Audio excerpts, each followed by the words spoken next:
Salam əziz beşincilər, xoş gördük hər birinizi. Bugün sizinlə yenidən Azərbaycan tarixi mövzusunda görüşürük. Amma onu da qeyd edeyim ki, bugünkü dərsimiz biraz qeyri-adidir. Çünki sonuncu dərsimizdir. Yəni kitabımızın sonuncu mövzusudur. Mövzumuz Lütfizadədir. Lütfü Rəhimoğlu Ələsgərzadə, riyaziyyatçı, kompüter alimi, elektrik mühəndisi, süni zəka araşdırmacısı olub. Əziz uşaqlar, yəqin ki, Lütfizadə adını çox eşitmişsiniz. O, 1921-ci ildə Bakıda anadan olmuş, 3-cü sinifə qədər təhsilini Bakıda almışdır. Ailəsi ilə birlikdə Tehrana köçən Lütfizadə orta və ali təhsilini burada tamamlamış, daha sonra Amerika Birləşmiş Ştatlarına köçmüşdür. Ömrünün sonuna qədər Berkeley Universitetində dərs demişdir. Burada mühəndis elektrik ixtisası üzrə alimlik dərəcəsi almışdır. Əziz uşaqlar, onu da qeyd edeyim ki, o zaman və o dövr üçün bu dərəcəni almaq, yəni başqa bir millətin nümayəndəsi kimi çox çətin idi. Onun belə bir sözü var Lütfizadənin. Heç zaman Azərbaycanlı olduğumu gizlətməmişəm. Əksinə, bununla qürur duymuşam. Bu sözləri dünya şöhrətli Azərbaycanlı alim Lütfizadə demək olar ki, özünün hər çıxışında deyirdi. Deməli, vətənini, xalqını çox sevdiyini, millətinə nə qədər bağlı olduğunu hər zaman hər yerdə vurğulamışdır.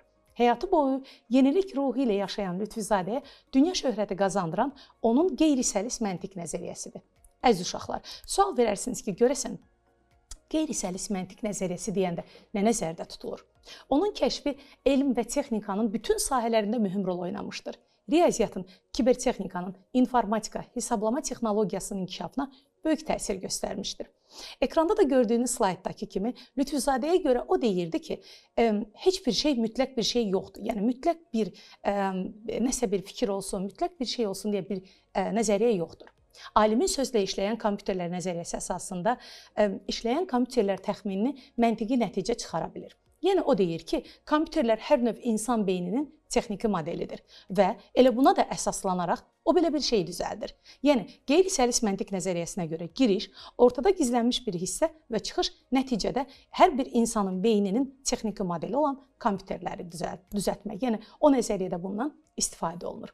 Qeyri-səlis məntiq, qeyri-səlis çoxluqlar nəzəriyyəsinin əsas mahiyyəti də elə odur ki, mütləq heç nə yoxdur. Yəni dünyada hər şey ancaq ağdır və ya qaradır fikri doğru deyildir. Bu ikisinin arasında müəyyən aralıqlar var. Yəni konfliktləri həll etmək, həqiqəti üzərə çıxartmaq, dəqiq hesablamalar aparmaq üçün mütləq bu aralıqlara diqqət yetirmək lazımdır. Yəni hardasa buraxdığınız bir nüans, bax o ağla qara dediyimizin arasındadır. Lütfizadə 1989-cu ildə sənayedəki qeyri-səlis məntiq nəzəriyyəsinin uğurlarına görə Yapon alimlərinə verilən ən yüksək Honda mükafatına layiq görülür. Lakin elə alimin uğuru təkcə dünyada deyil, Azərbaycan dövləti tərəfindən də yüksək qiymətləndirilir. Belə ki, o, ölkə başçımız tərəfindən 2011-ci ildə Dostluq ordeni, 2016-cı ildə Azərbaycan Respublikasının Nizami Gəncəvi adına qızıl medalına layiq görülmüşdür. Əziz uşaqlar, Lütfizadə Cənab Ali Başkomandan, prezidentimiz İlham Əliyev ilə görüşəndə o hər zaman ona belə bir söz deyirdi. Mən həmişə fəxr eləmişəm ki, bu xalqın nümayəndəsi və Azərbaycan oğluyam.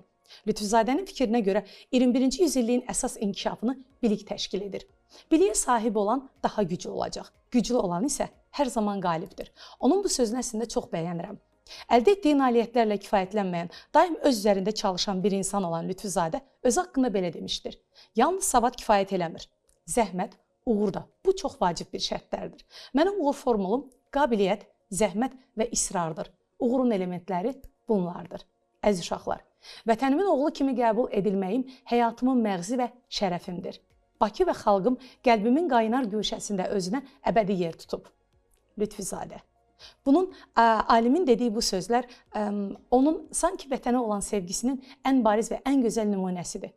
Bilirsiniz ki, bugün də ölkəmizdə Elm və Təhsil Nazirliyinin və Azərbaycan Respublikasının Təhsil İnstitutunun birgə təşkil etdiyi alimin adını əbədiləşdirmək üçün Lütfizadə adına riyaziyyat məntiq olimpiadaları təşkil olunur. Əziz uşaqlar, amma mənə görə isə Lütfizadəyə ən böyük dəyərin verilməsi onun doğum günü bütün dünya üzərində istifadə olunan Google platformasının axtarış bölməsinə alimin əksinin, fotosunun əks olunduğu bir şəklin yerləşdirilməsi idi. Əziz uşaqlar, dərsi yenidən bir fikirlə, onun çox gözəl bir fikri ilə bitirmək istəyirəm. Yalnız savad kifayət eləmir. Zəhmət və uğur da çox vacibdir. Hər şey, bax elə məktəbdə oturduğunuz, o balaca otaqlardakı oturduğunuz partalardan başlayır. Onun uğur formulu belə idi. Qabiliyyət, zəhmət və israr. Uşaqlar, israr edin. İstədiyinizin arxasında dayanın və bir gün mütləq şəkildə alınacaq. Bugün o partalarda oturan hələ bilinmir ki 15 il sonra harda olacaq. Bəlkə də bugün o sinif otaqlarında hələ yüzlərlə, minlərlə azərbaycanlı lütfüzadələr yetişir. Əziz uşaqlar, bugünlük və bu dərslik, bu tədris illik bu qədər. Ümid eləyirəm ki, hər biriniz üçün faydalı oldu. Növbəti dərslərdə və növbəti görüşlərdə görüşənədək sağ olun, sağlıqla qalın.